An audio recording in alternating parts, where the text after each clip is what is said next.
ವರ್ಷಗಳ ಕಾಲ ಜೈಲು ಶಿಕ್ಷೆ ಘೋಷಣೆ ಆಗಿರುವಂಥದ್ದು, ಜೈಲು ಶಿಕ್ಷೆ ಆದೇಶ ಆಗಿರುವಂಥದ್ದು ಅತ್ಯಂತ ಸಂತೋಷ ತಂದಿದೆ.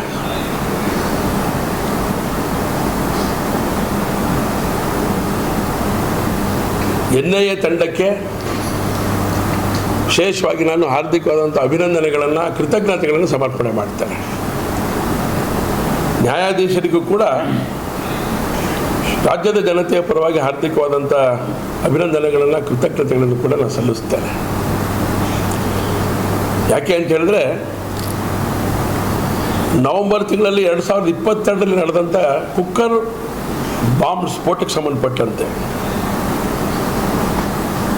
NIA ಇದಕ್ಕೆ ವಿಚಾರಣೆಯನ್ನು ಮಾಡಲಿಕ್ಕೆ ಪ್ರಾರಂಭ ಮಾಡಿತ್ತು. ಅನೇಕ ರೀತಿಯ ಸಂಗತಿಗಳನ್ನು ಸಂಗ್ರಹ ಮಾಡಿ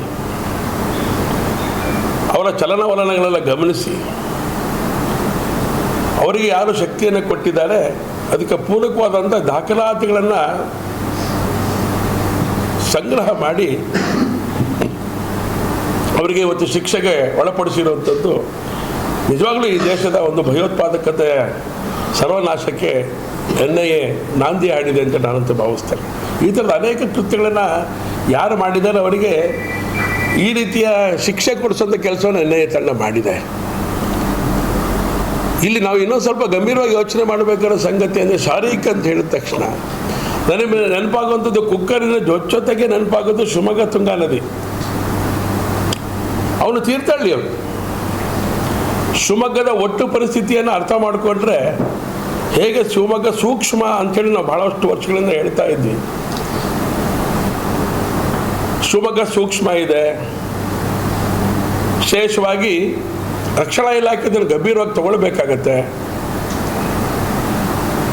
ಅನೇಕ ಬಾರಿ ನಾವು ಹೇಳ್ತಾನೆ ಇದ್ವಿ,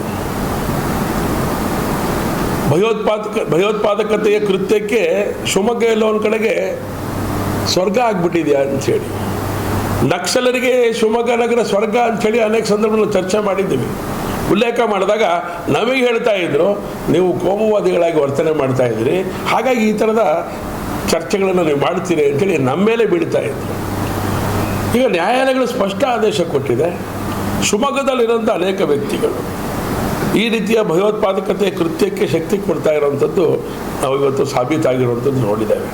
ಶಿವಮೊಗ್ಗ ಜಿಲ್ಲೆಯ ಒಬ್ಬ ವ್ಯಕ್ತಿಯವನು, ತೀರ್ಥಹಳ್ಳಿಯ ಹುಡುಗ, ತೀರ್ಥಹಳ್ಳಿಯವನು ಶಿವಮೊಗ್ಗ ನಗರದ ತುಂಗಾ ನದಿ ಒಳಗೆ, ಚಿಕ್ಕಲ್ಲ ಹಿಂಭಾಗದಲ್ಲಿರುವಂಥ ನದಿ ಒಳಗಡೆ ಬಾಂಬನ್ನು ಚೆಕ್ ಮಾಡಿದ್ದು ಶಿವಮೊಗ್ಗದಲ್ಲಿ. ಇದನ್ನು ನಾವು ಗಂಭೀರವಾಗಿ ಯೋಚನೆ ಮಾಡಬೇಕಾದಂಥ ಸಂಗತಿ.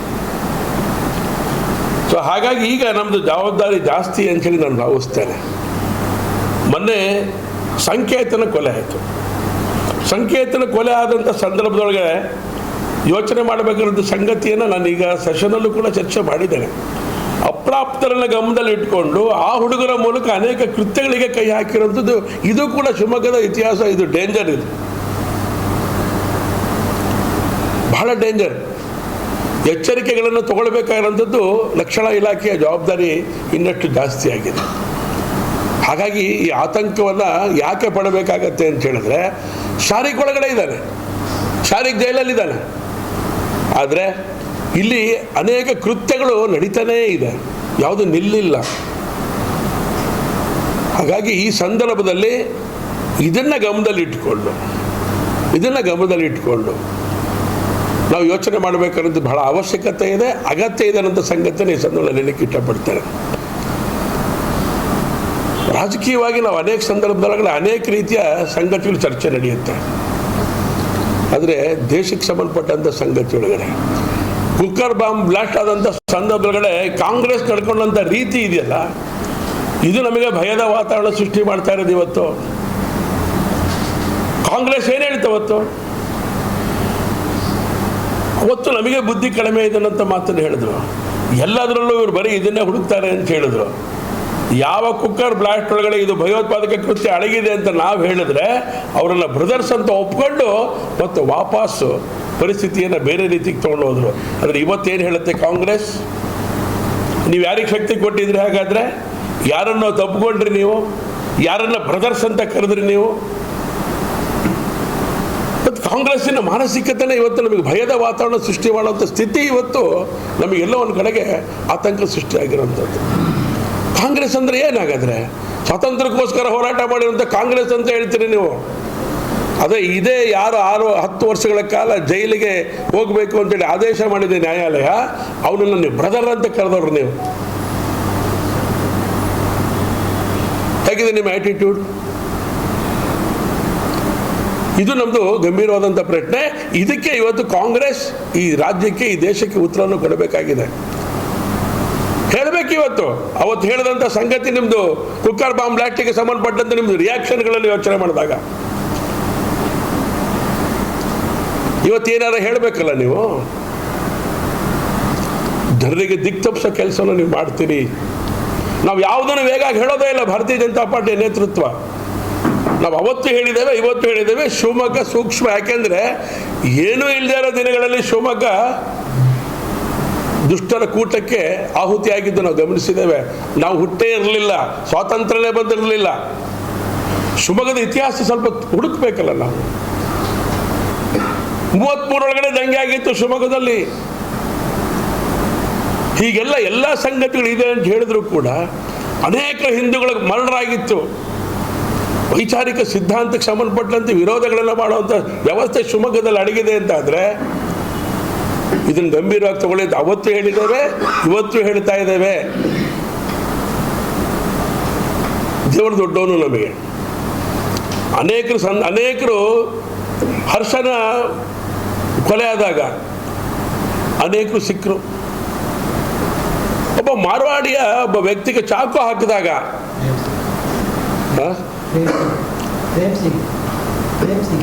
ಪ್ರೇಮ್ ಸಿಂಗ್ ಅವನಿಗೆ ಚಾಕು ಹಾಕಿದಾಗ ಸಿಕ್ಕದಂಥವ್ರು ಯಾರ್ಯಾರು ಶಿವಮೊಗ್ಗದಲ್ಲಿ? ಅಕಸ್ಮಾತ್ ಅವನು ಚಾಕು ಹಾಕದೆ ಹೋಗಿದ್ರೆ, ಪ್ರೇಮ್ ಸಿಂಗ್ ಸಿಗದೆ ಹೋಗಿದ್ರೆ ಅನೇಕ ಈ ರೀತಿಯ ಕೃತ್ಯ ಮಾಡುವಂಥ ನಮ್ಮ ಕೈಗೆ ಸಿಗ್ತಾ ಇರಲಿಲ್ಲ. ಅವರುಗಳ ಪರಿಣಾಮ, ಅವ್ರು ನೋವು ತಿಂದಿದ್ದಾರೆ ಆ ಕುಟುಂಬ. ಆ ಕುಟುಂಬಕ್ಕೆ ಸಾಂತ್ವನ, ಅವರಿಗೆ ಅಭಿನಂದನೆ ಸಲ್ಲಿಸಬೇಕಾಗತ್ತೆ ನಾವು ಇವತ್ತು ಸಾಂತ್ವನದ ಜೊತೆಗೆ. ಯಾಕೆಂದರೆ ಆ ಒಂದು ಹೊಡೆತದ ಪರಿಣಾಮ, ಚಾಕುವಿನ ಇರಿತದ ಪರಿಣಾಮ, ನೋವು ತಿಂದಿದ್ದೀರಿ. ಆದರೆ ಶಿವಮೊಗ್ಗ ಉಳಿಸಿದ್ದೀರಿ ಅಂಥೇಳಿ ನಾನು ಅವತ್ತು ಹೇಳಿದ್ದೆ, ಇವತ್ತು ಹೇಳ್ತಾ ಇದ್ದೇನೆ. ಆ ಸಣ್ಣ ಘಟನೆ ಕಾರಣಕ್ಕೋಸ್ಕರ ಎಂತೆಂಥವ್ರು ಸಿಕ್ಕಾಕೊಂಡ್ರು ನಮಗೆ. ಇವತ್ತು ಅದೇ ಪರಿಸ್ಥಿತಿ. ಶಿವಮೊಗ್ಗದ ತೀರ್ಥಹಳ್ಳಿಯವನು ಇವನು. ದೇವರು ದೊಡ್ಡವನು. ಮುಂದಾಗುವಂಥ ಅನಾಹುತಗಳನ್ನು ತಪ್ಪಿಸಿದ್ದಾರೆ